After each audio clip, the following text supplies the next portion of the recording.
Greetings, everybody. So I hope you're having a great day today. And I hope if not, I hope by the end of this segment, you will have an amazing opportunity because in front of me, I have a Jennifer Myers and she's an author. She's a speaker. She's a prison consultant and a coach. She's also an advocate. She's an author of the award-winning author of her published memoir, Trafficking the Good Life, founder of nonprofit Rise to Empower. She has been showcased as a prison expert on the Today's Show, Good Morning America, NBC Nightly News, Inside Edition, and Entertainment Tonight. She also helps produce the first TEDx inside San Diego in prison and has been working with the men and women going inside the prison out the last decade. Lastly, she helps women all over the world reach the TEDx stage. Jennifer, I have to catch my breath.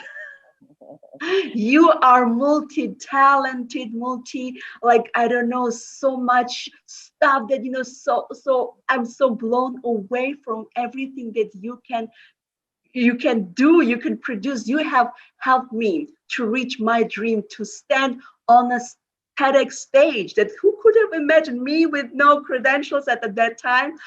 Oh my goodness, girl. I want you to let us know where you're calling us from. Oh, hi. I'm so happy to be here. And I loved helping you get a TED Talk. That was fun. And I love that you're doing this amazing podcast and that I'm here as a guest. I'm calling from San Diego. Oh my gosh. I love California. I've been there like last month and I felt that it was like my city, like in the city that I was, that it was belongs to me or I belong there. The people were fantastic. I went there for my graduation speech. And Jennifer, bring to us more sunshine. We needed this energy, the good weather. And Jennifer, you have a passion to help others. And you have this special heart to people in the ministry in prison. So I would like us to, you to share with us some of your story that made you like the pivot moments in your life that made you resilient and what made you to write your book.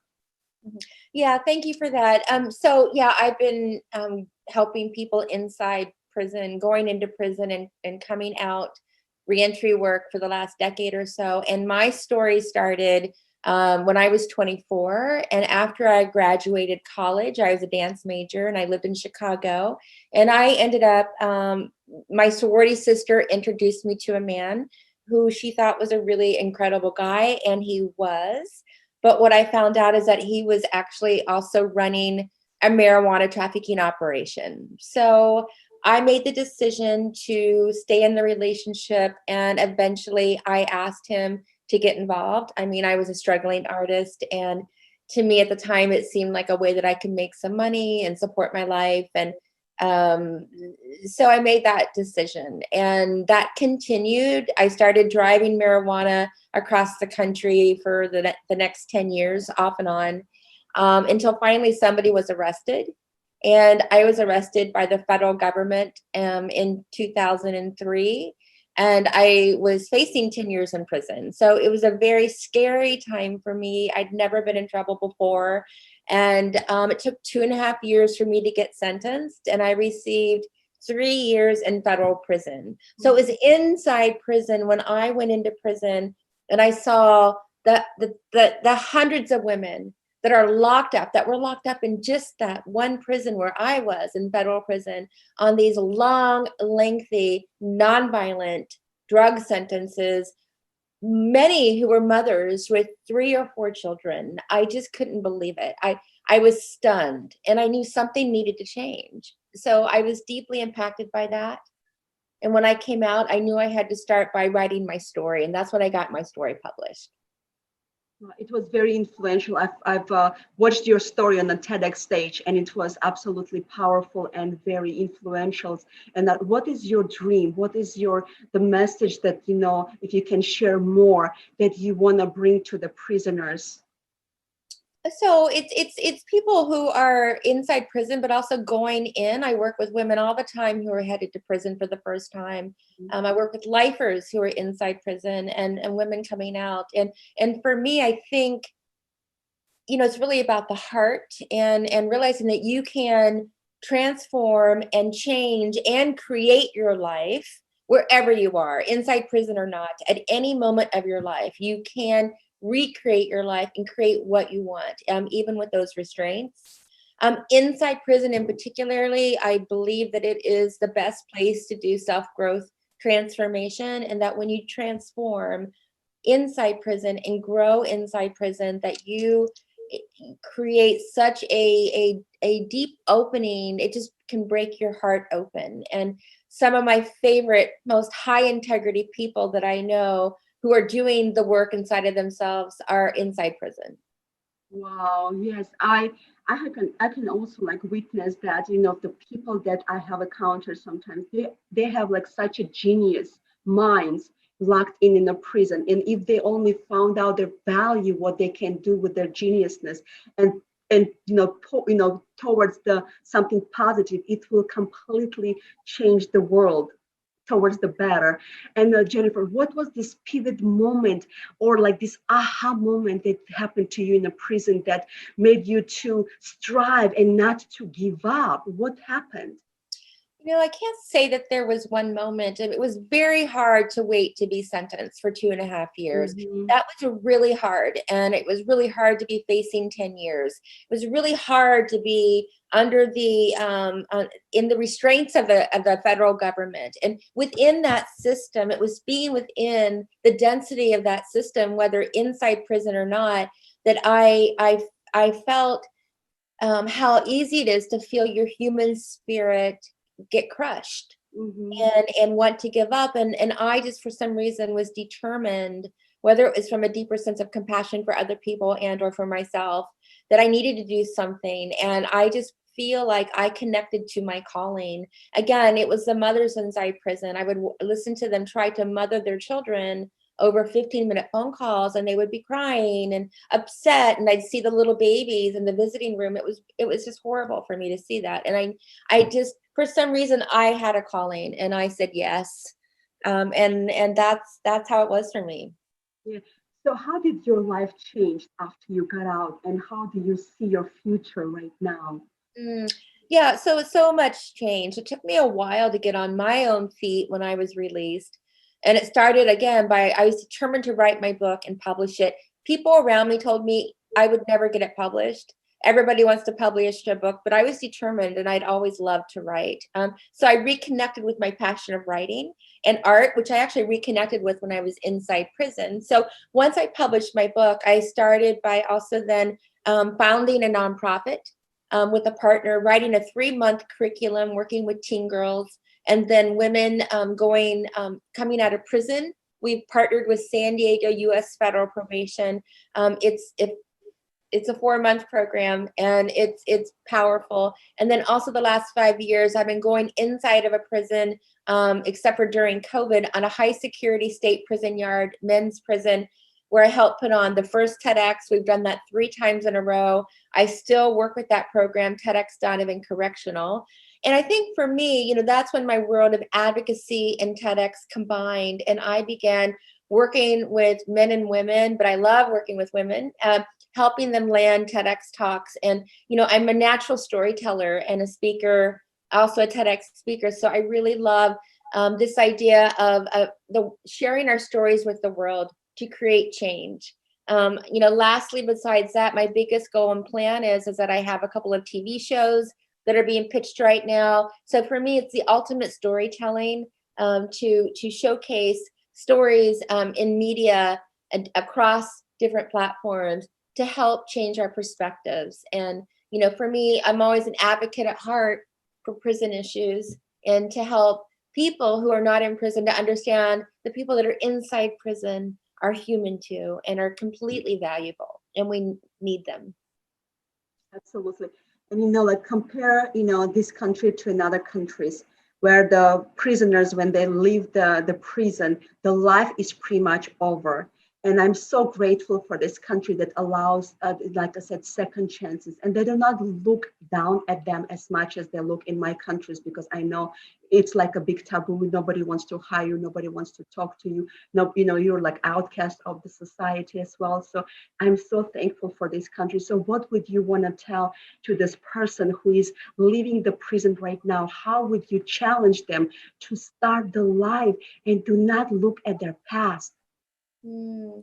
Well, that's not always an easy journey, is it? I mean, I think we start with understanding how challenging it is just to be on survival mode, to to find a job and housing and to reconnect with your family and children. And I think again for me, it's really coming back down to understanding that we each one of us has the power to create our lives by making our choices. We choose.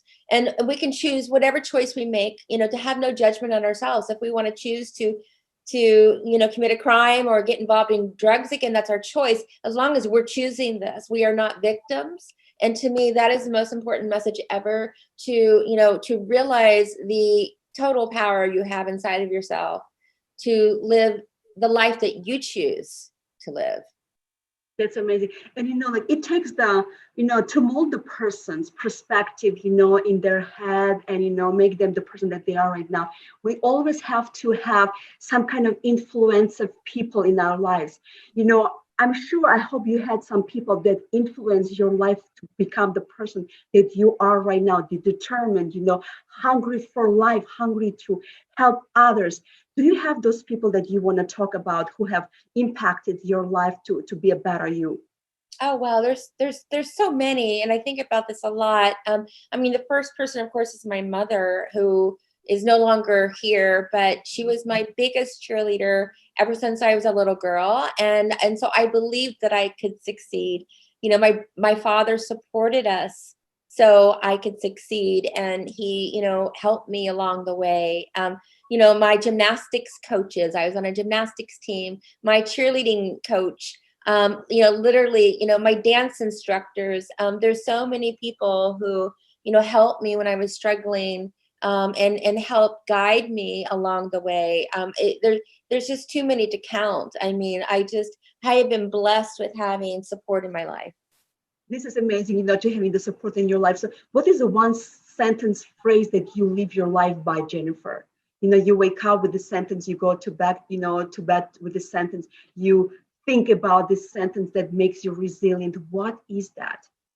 Hmm. For me, wow, I've never really thought about that before. I'd have to think about that. I think more and more, the one thing that I say is I realize personally, because I have a very deep spiritual belief, that I believe no matter what, that the world, that the universe, that God, whatever you want to call this amazing thing that we are and where we come from, always wants us to have more, always wants us to have more, not less, no matter how hard it may seem. The world, the universe, God always wants us to have more. And that's what I shoot towards. And that gives me immense value, with value of life in every moment that I have to live it. How would you like us to get to know you more? Just maybe spend like a couple of minutes to share more. Maybe you have missed something, or maybe I've missed something. I know I'm going to share your information on the feed so they will be able to contact you. So maybe the last remarks that you would like to share with us. Well, I mean, I think, one thing I always want to do is my advocate heart is saying, our prison system is broken and we really need to change things. And one way that we can do that when we don't know how to help is to look at sentencing policy. And when it comes up time for us to vote on these laws, to really understand what law is on the ballot, because that is a way we're going to change the system for sure. We are the people and we vote on those laws. So please remember that. Also, in my heart, I love helping people all over the world, reach the TEDx stage. I think it's important to get our big ideas and our messages out on a global platform such as that. So I'm always available for that. And lastly, I believe in the power of women who lead the world. We really are, showing the way. And I have strong faith that the world is not falling apart, it's falling together. Yes. That's amazing, Jennifer. like I said, we don't have to, stay in our past. We have to keep moving from our head. We have to leave our past in the past.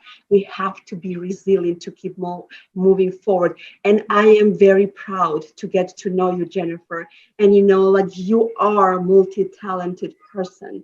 And you have so much to give to this world. I see your heart, how passionate you are for the prison ministries out there. And if there's anybody can benefit, I wish they can watch this segment so they'll be able to connect with you and start working and collaborating with you right now, Jennifer. We are not saying goodbye to you, like in overall, but we're just going to say goodbye to our viewers right now, and we will have you again on our platform where you can share more in depth how you work with clients, with your prison ministries, because it's so fascinating. It's so important for us to also know that inside and out work that for the regular person, let's say, it's so hidden. We only hear negatives, but we need to know how to help, how to support, that kind of ministry. So God bless you, Jennifer. And we Thank wish you all the best from all our heart, from our viewers to you. And best of luck to California right now. So you guys can flourish, glow, and grow. Thank you for having me. It was a joy. Mhm.